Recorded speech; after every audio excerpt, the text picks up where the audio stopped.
ഇടതു സർക്കാരിന്റെ ജനദ്രോഹ നയങ്ങൾക്കെതിരെ BMSന്റെ നേതൃത്വത്തിൽ സെപ്റ്റംബർ 17 മുതൽ ഒക്ടോബർ 14 വരെ ജില്ലയിൽ പഞ്ചായത്ത് തല പദയാത്രകൾ നടത്തും.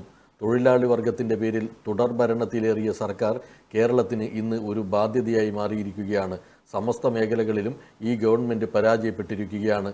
ഈ സാഹചര്യത്തിലാണ് പദയാത്രകൾ സംഘടിപ്പിക്കുന്നതെന്ന് നേതാക്കൾ വാർത്താ സമ്മേളനത്തിൽ പറഞ്ഞു. അപ്പോൾ ഇങ്ങനെ ഓരോ മേഖലയെടുത്ത് പരിശോധിക്കുമ്പോഴും കേരളത്തിൻ്റെ അവസ്ഥ വളരെ ആശങ്കാജനകമാണ്.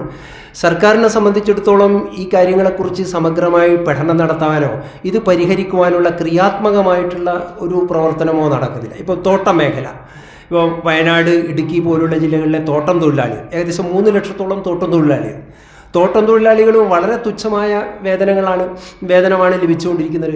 അവരുടെ വാസസ്ഥലം ഇപ്പോൾ നമുക്കറിയാം, ബ്രിട്ടീഷുകാരുടെ കാലഘട്ടത്തിലുണ്ടായ ലയങ്ങളിലാണ്, ഇപ്പോഴും ചോർന്നൊലിക്കുന്ന ലയങ്ങളിലാണ് താമസിക്കുന്നത്. ഇടതുപക്ഷ സർക്കാർ ആദ്യം ഇവിടെ 2016 അധികാരത്തിൽ വന്നപ്പോൾ കേരളത്തിലെ ട്രേഡ് യൂണിയൻ്റെയും തോട്ടം തൊഴിലാളി മേഖലയിൽ പ്രവർത്തിക്കുന്ന സംഘടനകളുമായിട്ടൊക്കെ ആലോചിച്ചപ്പോൾ സർക്കാർ മുന്നോട്ട് വെച്ച ഒരു ആശയം, അതായത് അന്ന് ശരിക്കും പറഞ്ഞാൽ TP രാമകൃഷ്ണനായിരുന്നു അന്ന് ലേബർ മിനിസ്റ്റർ.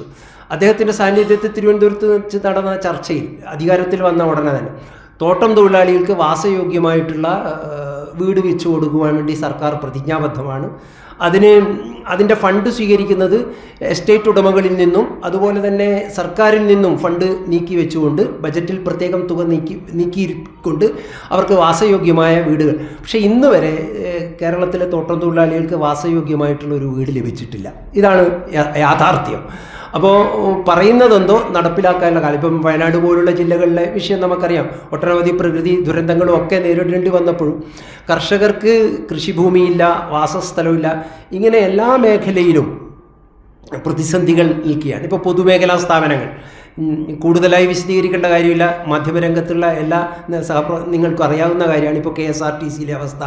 KSRTCയിൽ പറഞ്ഞ സമയത്ത് ശമ്പളം കൊടുക്കാൻ കഴിയുന്നില്ല, പെൻഷൻ കൃത്യസമയത്ത് കൊടുക്കാൻ കഴിയുന്നില്ല. വലിയ പ്രക്ഷോഭം KSRTCയിൽ BMSന് നടത്തേണ്ടതായിട്ട് വന്നിട്ടുണ്ട്. ഇപ്പോൾ KSEBയിലാണെങ്കിൽ ഇപ്പോൾ നമുക്കറിയാം 8 മണിക്കൂർ തൊഴിൽ എന്നാണ് നമ്മുടെ ലേബർ ആക്റ്റിൽ അനുശാസിക്കുന്ന കാര്യം. അതായത് 8 മണിക്കൂർ ജോലി, 8 മണിക്കൂർ വിനോദം, 8 മണിക്കൂർ വിശ്രമം. പക്ഷേ ഇന്നിപ്പോൾ KSRTCയിൽ 12 മണിക്കൂറോളം ജോലി ചെയ്യുന്ന ജീവനക്കാരുണ്ട്.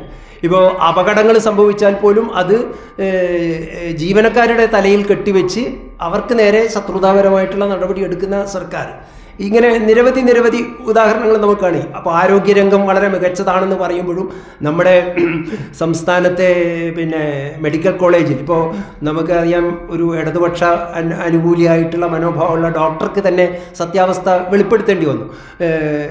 ചികിത്സയ്ക്ക് വേണ്ടിയിട്ടുള്ള ചികിത്സാ ഉപകരണങ്ങൾ ലഭ്യമാകുന്നില്ല, മരുന്നുകൾ കിട്ടുന്നില്ല, ആശുപത്രി കെട്ടിടം തകർന്നു വീണ് മരിക്കേണ്ടുന്ന സ്ഥിതി വരുന്നു, രോഗികളെ പരിചരിക്കുന്നയാൾ. ഇങ്ങനെ ആരോഗ്യരംഗവും എല്ലാം തന്നെ കുത്തഴിഞ്ഞ രീതിയിൽ കേരളത്തിൽ പോകുന്നു. അപ്പോൾ കേരളത്തിലെ ജനങ്ങളുടെ അടിസ്ഥാനപരമായ പ്രശ്നങ്ങൾ ഉന്നയിക്കുക എന്നതാണ്. ഭാരതീയ മസ്ദൂർ സംഘം ഒരു തൊഴിലാളി സംഘടനയാണെങ്കിലും സാമൂഹ്യ പ്രതിബദ്ധതയുള്ള ഒരു തൊഴിലാളി സംഘടന എന്ന നിലയിൽ പൊതു സമൂഹം നേരിട്ടുകൊണ്ടിരിക്കുന്ന ഇത്തരം വിഷയങ്ങൾ ഉന്നയിച്ചുകൊണ്ടാണ് നമ്മൾ ഈ സെപ്റ്റംബർ 17 മുതൽ പഞ്ചായത്ത് തലത്തിലുള്ള 100 കണക്കിന് തൊഴിലാളികളെ പങ്കെടുപ്പിച്ചുകൊണ്ടുള്ള രാവിലെ മുതൽ വൈകുന്നേരം വരെ നീണ്ടു നിൽക്കുന്ന പദയാത്രകൾ, കാൽനട പ്രചരണ ജാഥകൾ സംഘടിപ്പിച്ചിട്ടുള്ളത്. K. ജഗദീശൻ, E. Rajesh, MP. Rajeevan, P. Krishnan, PK. Rajan എന്നിവർ വാർത്താ സമ്മേളനത്തിൽ പങ്കെടുത്തു. Aster MIMS Hospital, we'll treat you well. Chala East, Kannur.